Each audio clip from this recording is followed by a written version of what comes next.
நேற்று உச்சநீதிமன்றத்தில் என்னாச்சு அப்படின்றது நான் மீடியாவுக்கு சொல்லணும்னு விருப்பப்பட்டேன். மீடியா வாயிலாக தமிழ்நாடு மக்களுக்கும் சொல்லணும் அப்படின்னு நான் விருப்பப்பட்டேன். ஏன்னா நேற்று வந்திருக்கிற தீர்ப்பு பிரகாரம் செட்டில்மெண்ட் அப்படின்னு சொன்னோன்னே இதுக்குள்ளே எல்லாரும் எழுத அமைச்சிருவாங்க.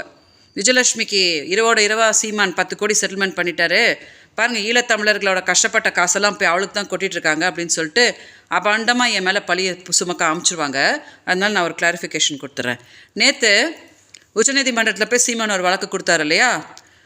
சென்னை உயர்நீதிமன்றத்தில் எஃப்ஐஆரை குவாஷ் பண்ண சொல்லி சீமான் வழக்கு கொடுத்த போது காவல்துறை தரப்பில் ஒரு லாயர் என் சார்பாக வாதாடி, அதாவது அவங்க பாதிக்கப்பட்டிருக்கிறாங்க அப்படின்லாம் எக்ஸ்பிளைன் பண்ணி அப்புறம் தானே நீதிபதி அதுக்கு ஒரு உத்தரவு கொடுத்தாரு. அதை போய் என்னென்னு பாருங்கள் அப்படின்னு சொல்லிட்டு.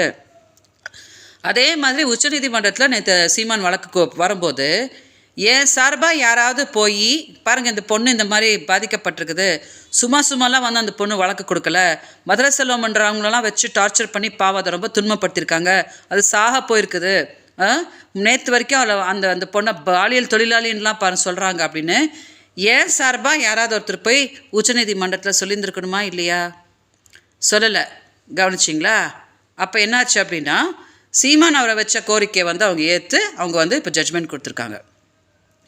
இப்போ நான் என்ன கேட்குறேன் அப்படின்னா, நான் ஏதோ சீமான்கிட்ட பேசிட்டா உடனே பார்த்திங்கன்னா காஸ்கா பண்ணுறான்னு எல்லாரும் உட்காந்து கத்துறீங்களே. நேற்று ஏன் சார்பாக யாருமே போய் உச்சநீதிமன்றத்தில் எனக்காக போராடலை? இந்த கேள்வி கேட்கும்போது நான் எல்லாருக்கும் என்ன புரிய வைக்கிறேன் அப்படின்னா, முந்தா நேற்று நான் கதறி அழுதேன் இல்லையா? ஏன் அழுதேன்னா, எனக்கு எந்த நீதியும் கிடைக்காது, எனக்கு எந்த நியாயமும் கிடைக்காது, இந்த கேஸில் கிடைக்கவும் விட மாட்டாங்க அப்படின்றது நான் தெரிஞ்சுக்கிட்டேன். ஓகே, ஸோ இதை தாண்டி நான் போய் எந்த போராட்டமும் பண்ணிக்கிட்டு நான் எந்த ஒரு இதுவும் நான் பண்ணிக்கவே மாட்டேன். ஏன்னா யாரும் சீமானுக்கு பாவம் அந்த பொண்ணு கஷ்டப்பட்டுருக்கு, அந்த பொண்ணோட சாபத்தை கட்டிக்காத அப்படின்னு யாரும் சொல்லிட்டல.